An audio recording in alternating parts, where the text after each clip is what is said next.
Baik, terima kasih. Assalamualaikum warahmatullahi wabarakatuh. Selamat pagi Bapak Ibu sekalian. Salam sejahtera untuk kita semuanya. Bapak Ibu dosen dari berbagai perguruan tinggi yang mengikuti sosialisasi dalam bentuk Zoom meeting ini. Apa kabar Bapak Ibu? Semoga dalam keadaan selalu sehat ya di tengah-tengah kondisi wabah ini. Iya Baik Bapak, sehat. Bapak Ibu, sebelum saya menyampaikan tentang indikator Katsinov, izinkan saya meng-quote salah satu kata bijak yang disampaikan oleh Mario Teguh, yaitu yang Anda pikirkan menentukan yang Anda lakukan, dan yang Anda lakukan menentukan apa yang Anda akan hasilkan. Maka ukuran dan kualitas dari pikiran Anda menentukan ukuran dan kualitas hasil dari pekerjaan Anda.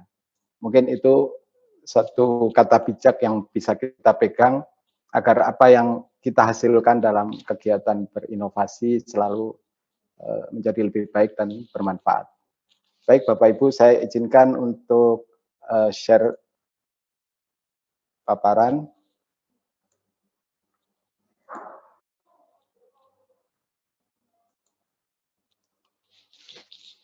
Baik, tadi sudah disampaikan baik secara aturan hukum yang disampaikan oleh Pak Eka dan kemudian dilanjutkan oleh Pak Susalid tentang konsep. Nah ini semakin menukik ya, semakin kita masuk ke dalam tentang Katsinov ini.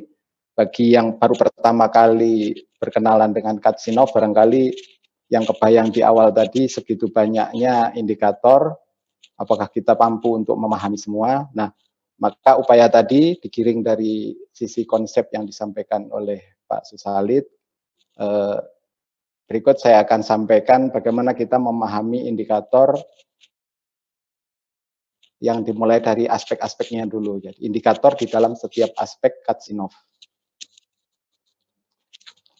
Sebelum masuk ke indikatornya, Bapak Ibu, di dalam dunia pengukuran, khususnya pengukuran di dalam inovasi ya, atau pengukuran tentang sains, teknologi maupun inovasi, ini rupanya mengalami perkembangan ya, dari satu generasi ke generasi berikutnya. Dari tahun 50-an sampai dengan saat ini, kita lihat indikator-indikator inovasi itu bergeser ya.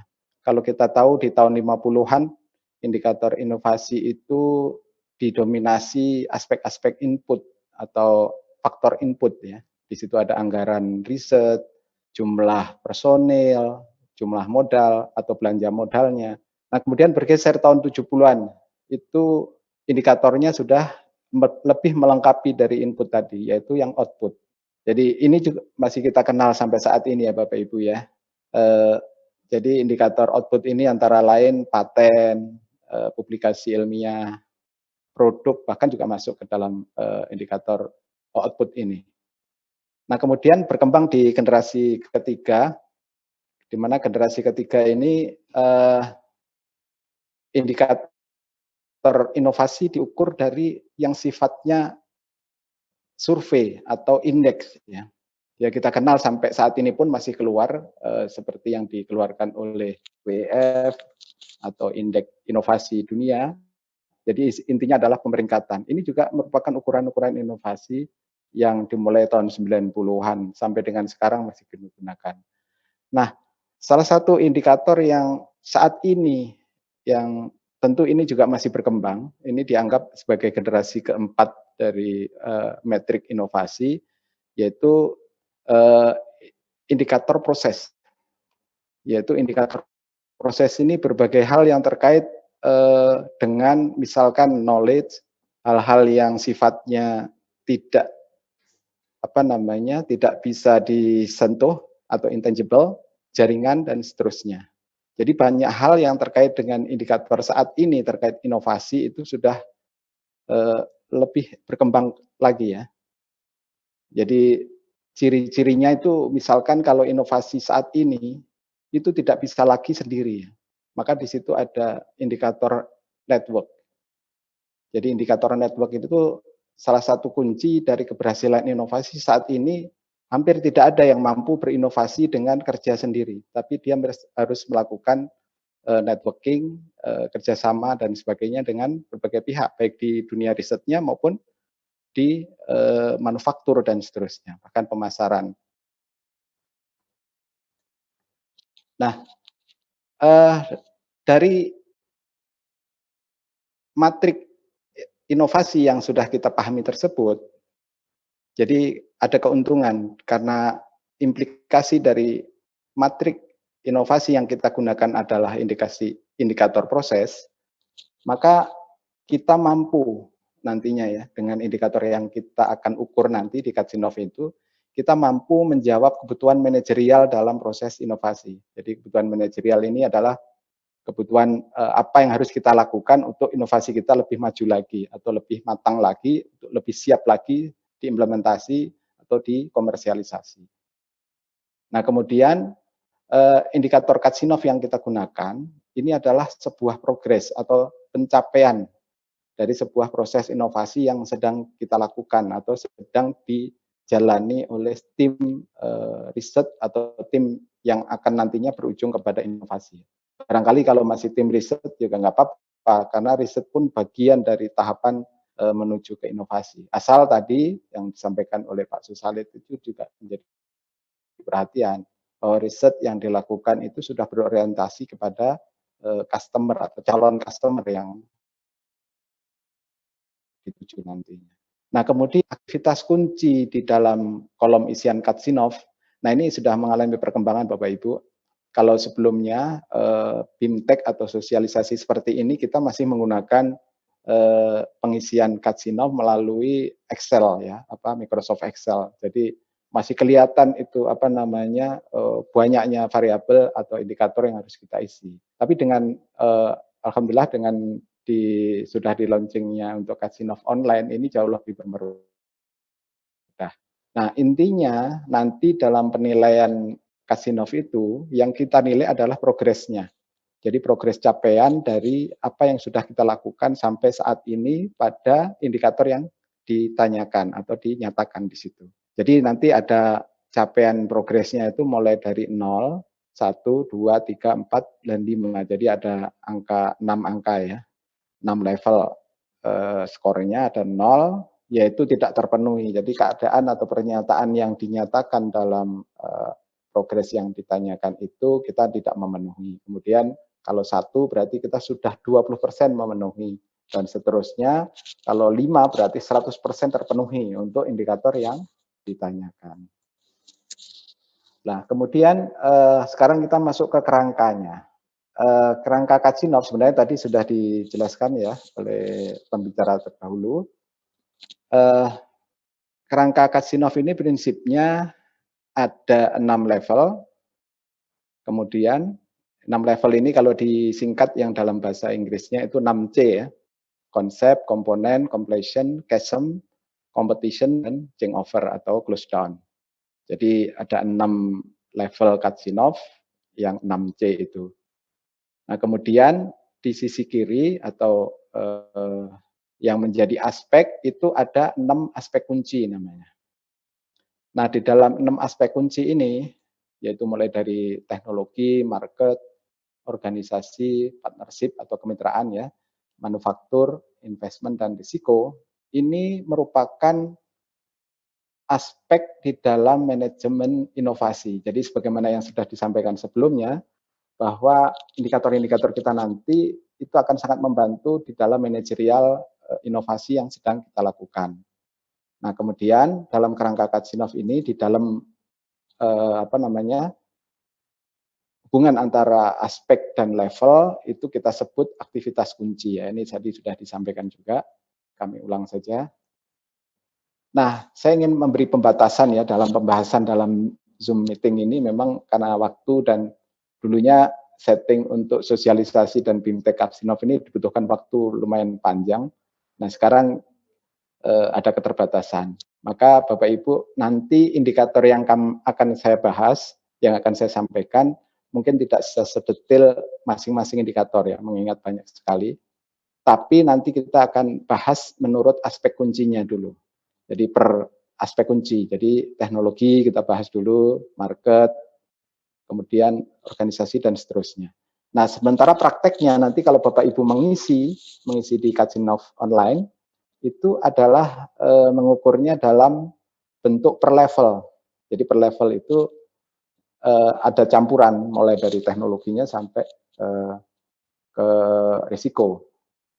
Nah, kemudian pembahasan tentu tidak bisa mendetail ya. Nanti kita akan beri clue atau kata-kata kunci dari setiap level di setiap aspeknya. Nah, ini Bapak Ibu gambaran Kasinov online yang sekarang sudah di launching untuk versi 2.0. Ini informasi terkait dengan identitas dari hasil inovasinya. Kemudian, nah ini dalam praktek mengisi nanti pengisian itu langsung dalam satu level. Ini Kajinov 1 ya, Bapak Ibu kalau sudah masuk nanti akan dijelaskan di akhir sesi. Tapi ini sebagai gambaran saja bahwa yang kita bahas nanti di satu aspek ini, misalnya aspek teknologi, tapi kita bandingkan antara Kajinov 1, 2, 3, dan seterusnya ini perbedaannya di mana. Demikian juga market, organisasi, dan seterusnya. Tapi kalau praktek mengisinya, nanti langsung mulai dari teknologi, market, organisasi ini satu level. Nah, ini untuk atribut pada saat kita sudah klik di satu atribut atau aktivitas kunci, yaitu misalkan di teknologi nomor 1 di Kajinov 1. Nah, di situ ada pertanyaan atau pernyataan ya yang harus Bapak Ibu jawab terkait dengan kondisi atau progres yang dicapai dari inovasi yang Bapak Ibu sudah lakukan. Jadi nanti ada pertanyaan. Jadi misalkan ini teknologi 1, ide baru yang memberi solusi terhadap permasalahan yang dihadapi. Nah, ini semacam pernyataan bahwa apa yang kita lakukan untuk aspek teknologi, idenya itu, ini baru ide ya. Idenya itu sudah merupakan solusi terhadap permasalahan yang dihadapi. Jadi bukan sekedar pengembangan inovasi yang berbasis pengembangan metodologi atau pengembangan peralatan tanpa ada permasalahan yang akan dipecahkan. Jadi pernyataan nanti jawabannya tergantung. Kalau saya sudah mencapai di sini 80% ya, di jawabannya adalah 80% dari apa yang sudah kita capai. Jadi dijawab di poin 4, tinggal klik-klik saja kalau di Kajinov online ini. Jadi seperti itu cara menjawabnya. Baik, ini saya mengulang lagi sedikit yang sudah disampaikan Pak Eka tadi di pengantar, bahwa kita ingat Kajinov secara keseluruhan ada 124 indikator. Jadi tersebar di seluruh sel antara aspek dan level ya. Tapi jangan khawatir kita langsung 124 gimana memahaminya. Enggak. Tadi disampaikan Pak Susalit juga bahwa cara memahaminya atau cara mengerjakannya itu per level. Jadi per level satu Kajinov 1 yang kita isi dulu, apakah kita memenuhi atau tidak seluruh indikator yang dinyatakan di dalam Kajinov tersebut. Jadi mulai dari teknologinya ada 5 pertanyaan untuk Kajinov 1, kemudian market ada 3 pertanyaan. Nah, pertanyaan ini yang ingin kita akan bahas, ini nanti kita akan bahas satu persatu. Jadi mulai dari yang teknologi itu sebenarnya perbedaan antara yang Kajinov 1, 2, 3, sampai 6 itu apa sih? Jadi seperti itu. Mudah-mudahan ini bisa lebih mudah untuk dipahami. Jadi ada dua juga kondisi bahwa Kajinov 1 sampai 3 itu adalah fase pengembangan teknologi atau boleh juga dikatakan pematangan teknologi ya. Karena di sini itu kalau lihat TKT atau TRL itu sudah sampai TRL 9. Artinya ini penyelesaian dari sisi teknologi ini benar-benar sudah selesai. Jadi sudah final harusnya dari sisi teknologi. Maka fase berikutnya, Katsinov 4 dan seterusnya, itu adalah fase kematangan atau kalau di dalam istilah lain, fase evolusi pasar. Jadi kita benar-benar di sana sudah fight-nya bukan aspek teknologi murni, tetapi di sana lebih ke arah bagaimana mencapai pasar yang diinginkan. Baik, itu secara garis besar gambaran tentang aktivitas kunci di dalam Katsinov.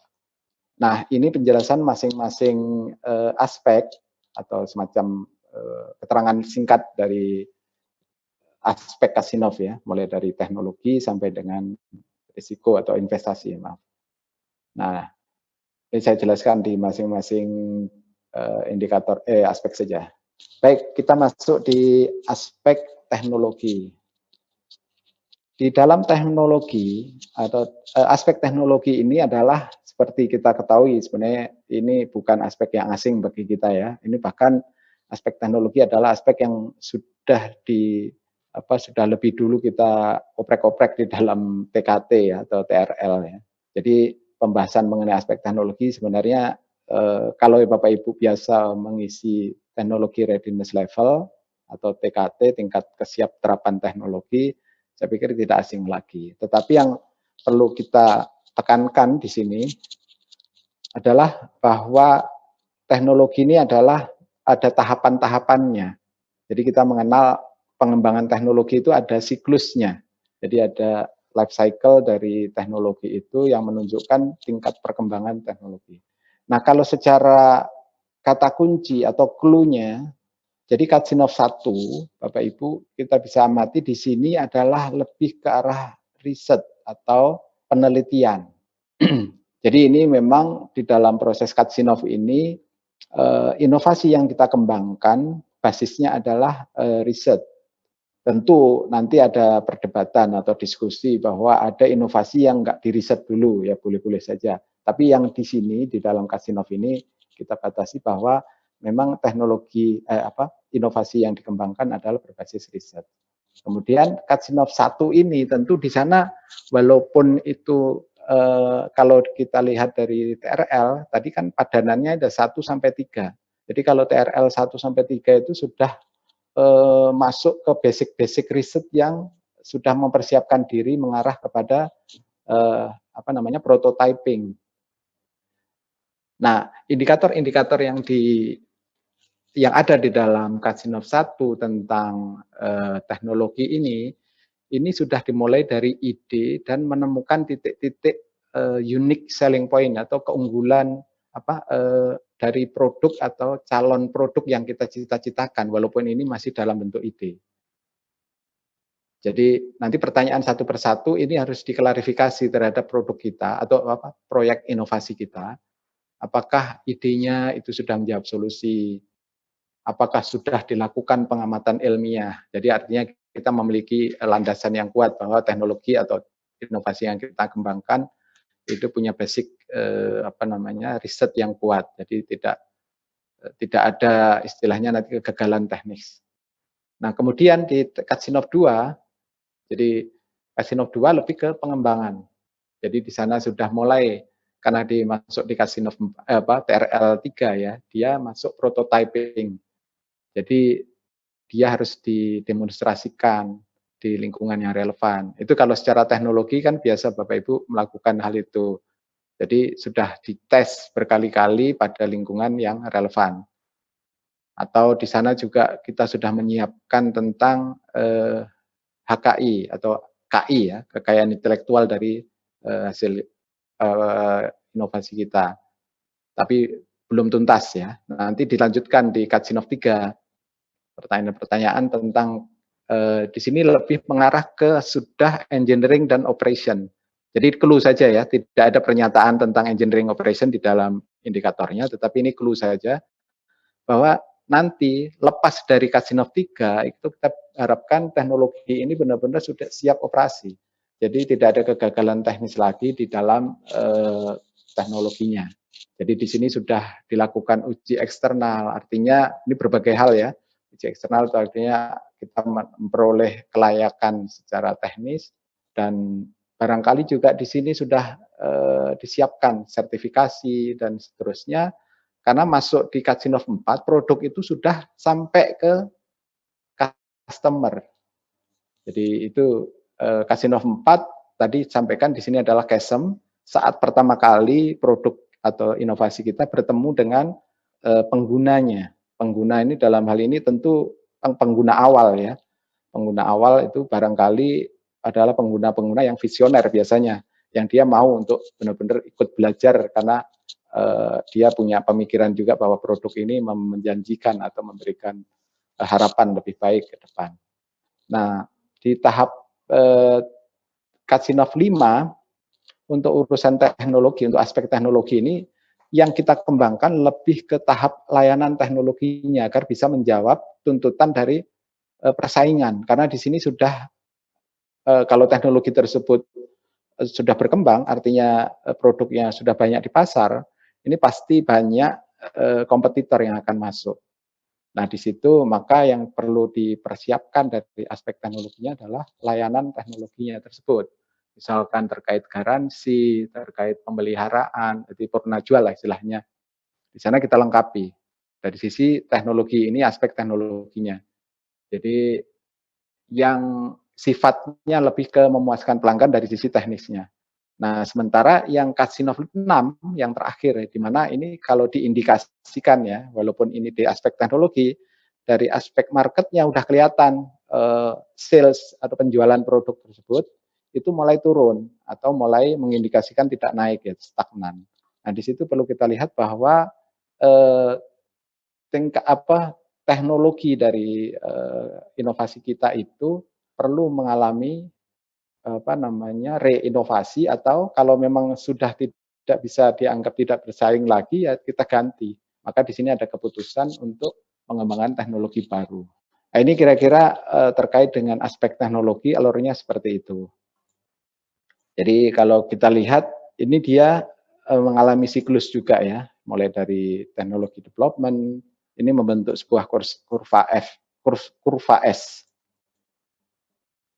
Ya. Jadi aspek teknologi yang kita bahas di dalam Katsinov ini juga mengalami siklus hidupnya.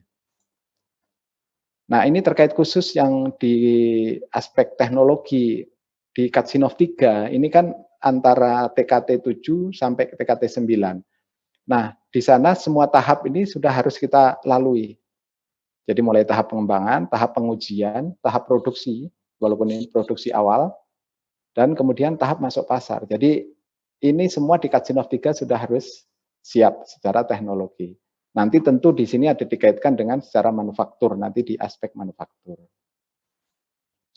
Baik, kita lanjutkan di aspek market. Bapak Ibu, untuk aspek market atau pasar ini memang pasar adalah memegang peranan penting ya. Karena memang kalau kita memahami pasar ini bisa mendekatkan antara produk dengan pelanggan atau calon pelanggan. Jadi kalau kita lihat dari aspek pasar ini, kata kunci atau clue yang kita bisa pegang, bahwa kalau di tahap Katsinov awal, Katsinov 1, itu intinya kita harus mampu mengidentifikasi kebutuhan pasarnya. Baik di situ mengenai kebutuhan atau permintaannya. Bahkan yang paling bagus adalah produk atau inovasi yang kita siapkan karena sudah ada permintaan. Jadi istilahnya sudah ada captive marketnya, itu akan jauh lebih bagus inovasi kita. Karena secara kesiapan otomatis secara market itu ada jaminan bahwa produk yang akan kita hasilkan ini akan diserap pasar nantinya, karena sudah sesuai. Nah intinya di Katsinov 1 nanti pertanyaan-pertanyaannya itu berkaitan dengan apakah kita sudah mengenal sudah mengidentifikasi atau berasal dari permintaan pasar. Kemudian kita identifikasi lebih lanjut lokasi dari pasar yang akan kita tuju di mana. Nah, setelah di Katsinov 1 lolos, di Katsinov 2 nanti untuk aspek pasar ini lebih didetailkan lagi. Jadi target pasarnya ini harus lebih didalami, istilahnya lebih segmented lagi. Jadi kalau kita sudah sangat mengenal, tadi sudah di-quote oleh Pak Susalit ya, kalau kita tidak mengenal pasar kita, ya kita tidak tahu kualitas apa yang bisa kita siapkan. Maka di sini benar-benar kita harus mengenali market itu sampai sedetail-detailnya. Jadi ini yang barangkali jarang ya, jarang dilakukan oleh berbagai banyak peneliti yang memang karena orientasi awalnya tidak ingin membuat produk yang langsung diserap oleh pasar, kadang-kadang dia memang asik dengan pengembangan teknologinya, dan baru kemudian setelah prototipe jadi, baru berpikir pasar. Nah ini dengan Casinov, paradigma itu harus dirubah.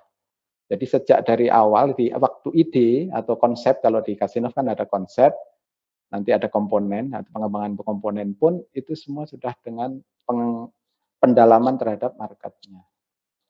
Jadi bahkan di Casinov 2 telah dikeluarkan rencana luncuran pasar secara rinci. Jadi ini di awal-awal sudah, ini Casinovnya TKT-nya 4 sampai 6 ya. 4 sampai 6, tapi dia sudah menyiapkan untuk luncuran pasar. Kemudian disiapkan juga modal intelektual. Jadi artinya untuk menyiapkan bahwa pasar yang dituju itu sudah ditentukan, itu ada sumber daya yang harus dipenuhi, itu harus disiapkan. Kemudian masuk Casinov 3, ini kebutuhan khusus. Jadi tadi istilahnya ini kalau apa namanya, sifat perhatian kita itu semakin mengerucut ya. Casinov 1 sampai dengan 3 ini mengerucut sampai ke kebutuhan khusus. Jadi nanti produk itu benar-benar tidak salah lagi, konsumen itu sudah terdefinisi secara jelas. Jadi tidak ada salah, istilahnya itu salah sasaran, itu tidak ada. Itu yang diharapkan dengan Casinov 3 itu sudah terbentuk pengetahuan kita atau pemahaman kita bahwa produk kita itu sudah punya pasar yang sudah tertentu. Bahkan di dalamnya nanti dikaitkan dengan investasi ya Bapak Ibu. Ini segmen pasarnya harus kita bisa hitung. Pangsa pasarnya harus bisa kita prediksi. Berapa jumlah pangsa pasar yang harus kita capai dengan produk ini. Jangan kita memproduksi barang yang pangsa pasarnya cuma sedikit, yang secara investasi tidak memberikan keuntungan sama sekali bagi investor atau bisnis.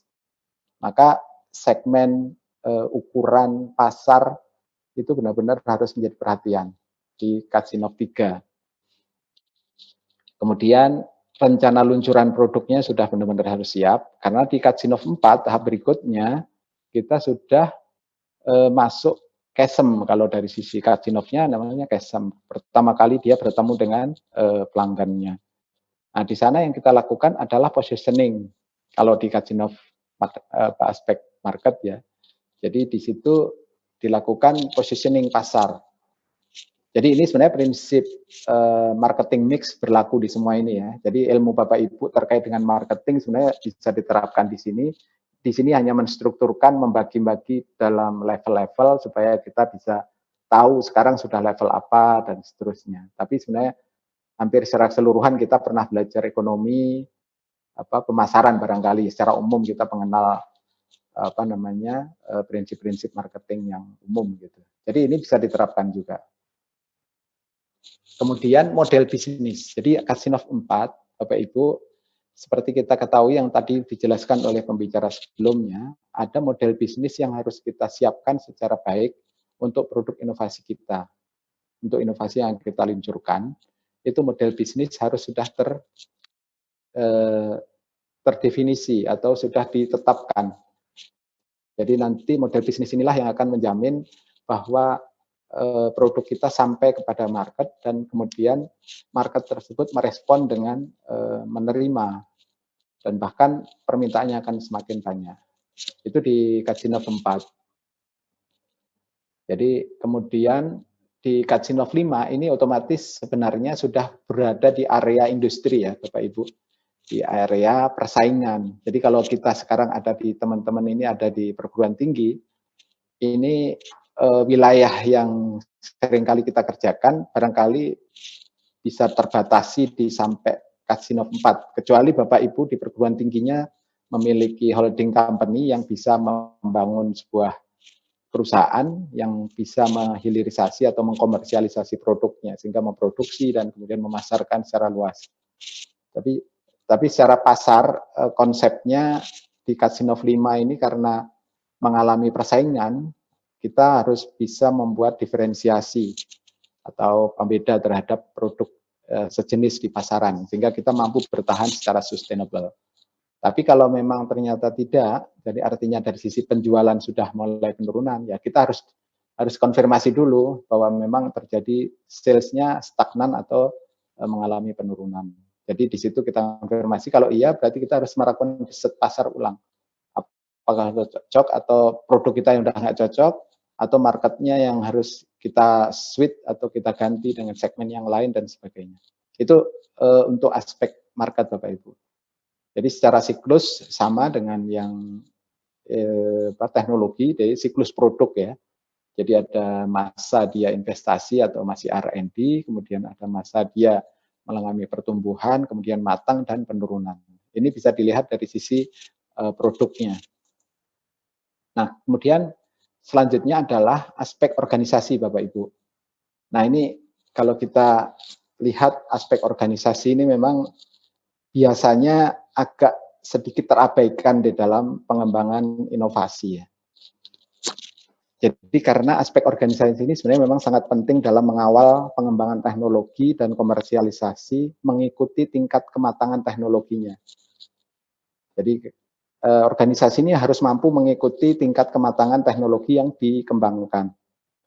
Jadi misalkan kalau di Katsinov itu pada saat masih Katsinov awal atau masih ide atau konsep, itu kita harus mampu membuat arah organisasi ini mau kemana, arah dari organisasi. Nah, ini seringkali masih terjadi kebingungan di antara para peneliti yang waktu itu pernah kita sosialisasi juga. Jadi organisasi nanti perbedaannya dengan kemitraan. Kalau organisasi ini sifat sudut pandangnya lebih ke dalam.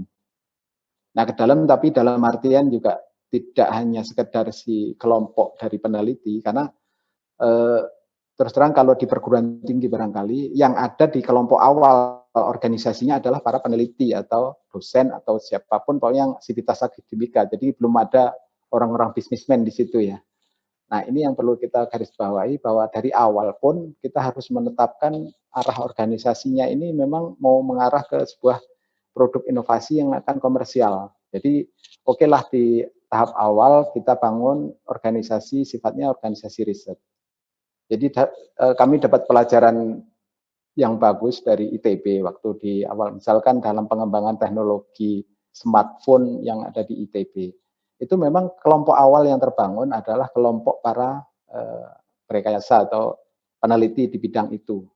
Tetapi pada saat mau mengembangkan lebih lanjut, mereka harus punya partner. Makanya tadi indikator yang kita kembangkan adalah indikator jaringan, indikator proses yang mampu mengkaitkan antara organisasi di internal peneliti dengan nanti organisasi yang di luar. Jadi kalau arah dari aspek organisasi ini mulai dari identifikasi arah organisasi, kemudian menetapkan di Katsinov 2 itu menetapkan. Jadi istilahnya nanti dari sifatnya yang masih bersifat informal, barangkali timnya masih serabutan begitu, kemudian mengarah kepada tim yang benar-benar solid dan terorganisir secara formal barangkali.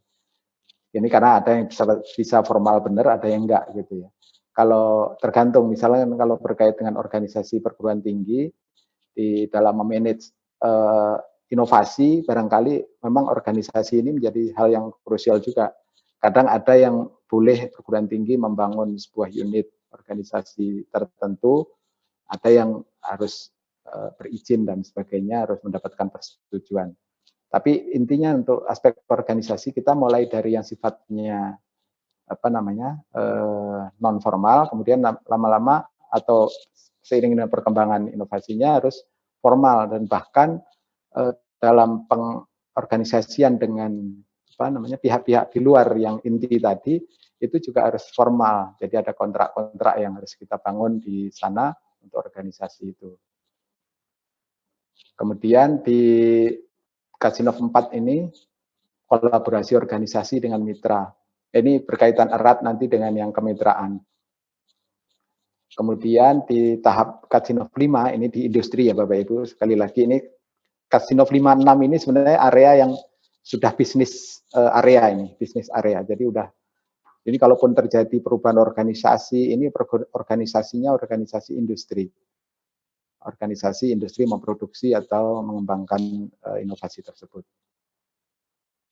Nah, itu untuk gambaran aspek organisasi. Nah, ini sebagai bentuk apa ya? Ada teorinya ternyata Bapak Ibu bahwa pengembangan organisasi atau perkembangan organisasi ini ada siklusnya. Jadi ada siklusnya. Ya sebagaimana ini karena menyangkut perkembangan hubungan antara satu orang dengan orang lain, baik secara kelompok maupun individu. Jadi di situ ada 1, 2, 3, 4, 5, ada 5 tahap perkembangan organisasi. Jadi kalau di tahap awal ini kan pembentukan ya. Ini biasanya masing-masing masih bingung mempelajari tugas, fungsinya seperti apa, karakteristik masing-masing juga belum dipahami, belum ada chemistry. Itu namanya masih pembentukan atau forming.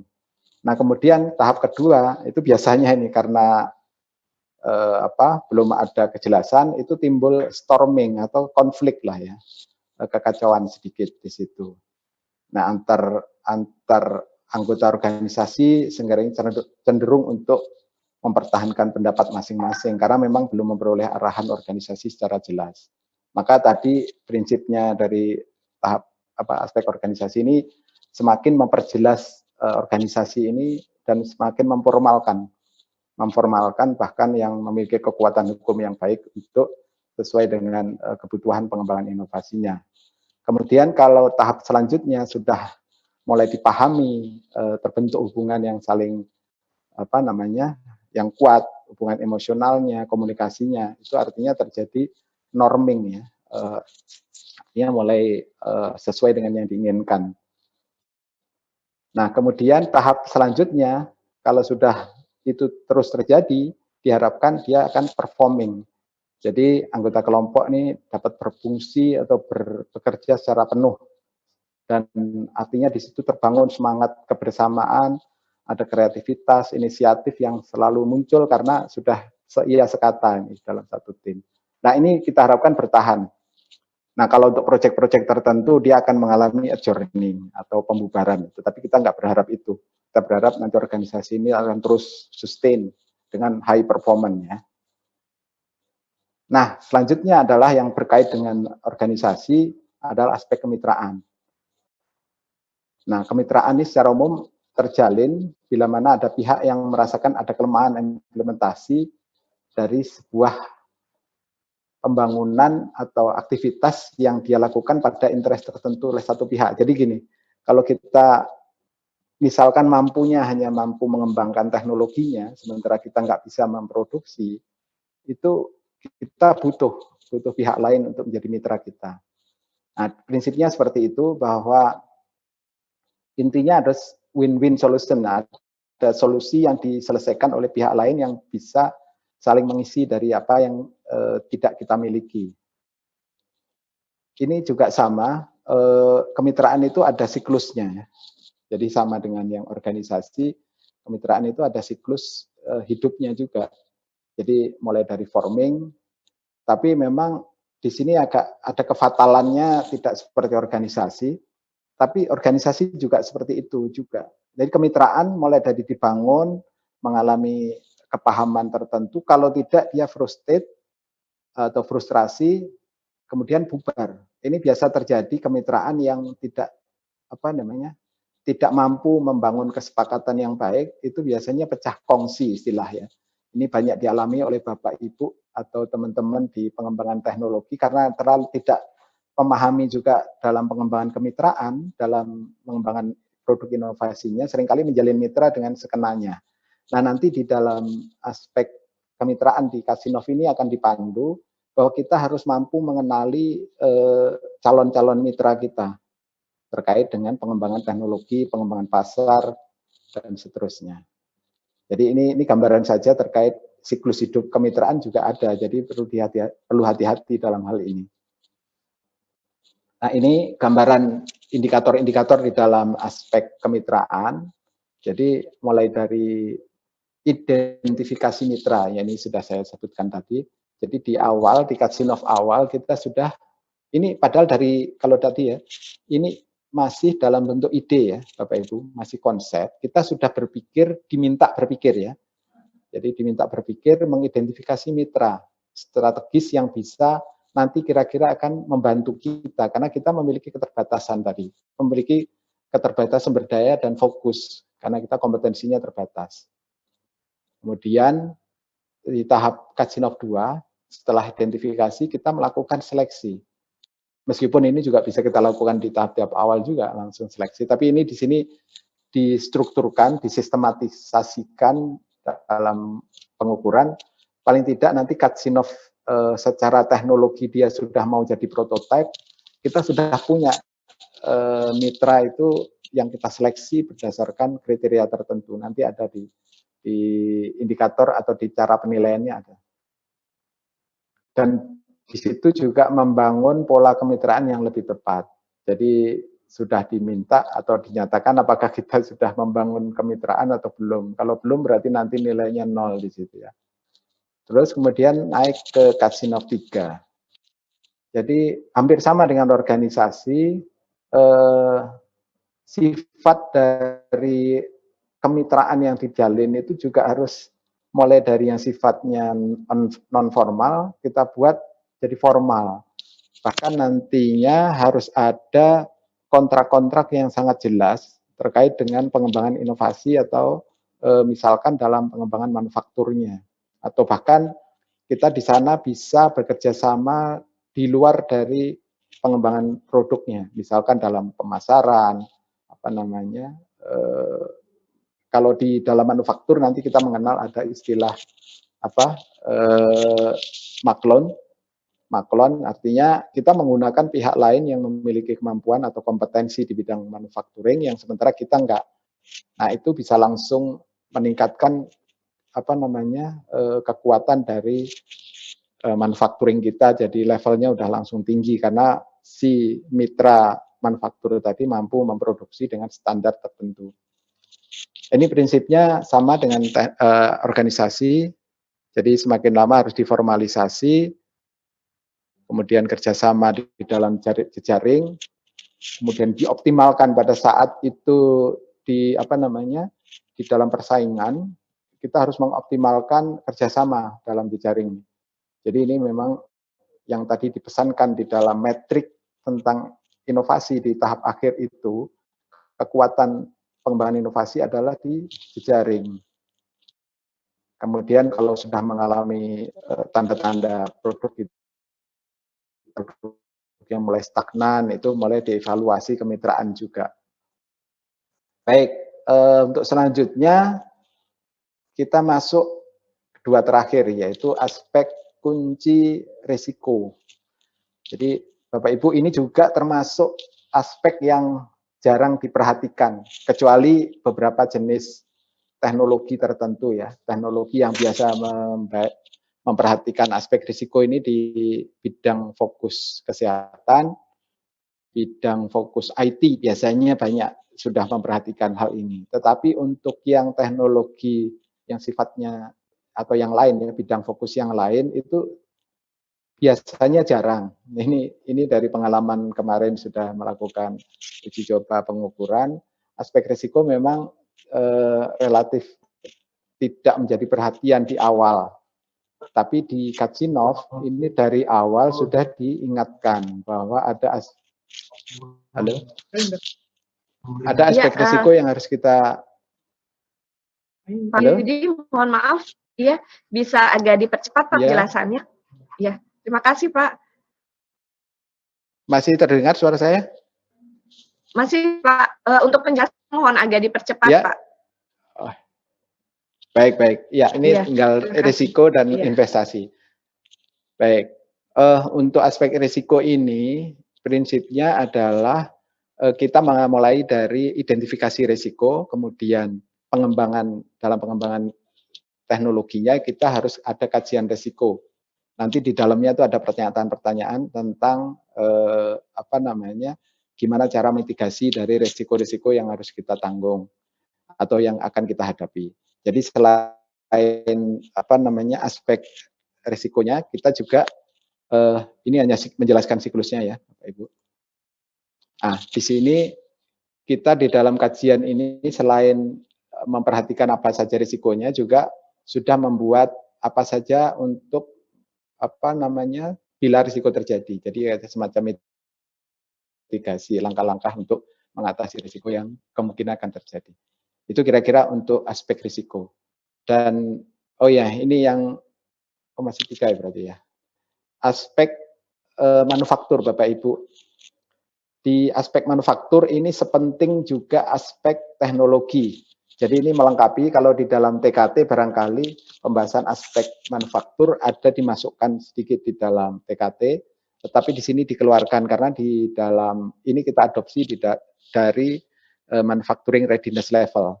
Jadi ada 2 jenis manufacturing sebagai proses teknologi dan manufacturing sebagai proses ekonomi. Ini semua kita perhatikan di dalam aspek-aspek manufacturing kita. Jadi mulai dari aspek manufaktur di Katsinov awal kita membuat solusi-solusi materialnya, pengembangan teknologi produksinya, dan Katsinov ketiga kita sudah mampu melakukan engineering dan uji produksi.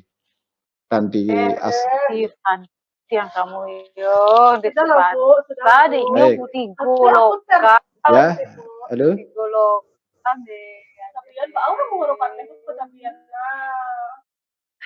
kemana lah kan dicari urang batikku kok. Kalau tadi aku malah ada ibu aku nggak bisa. Ini masih iya lah, ibu mana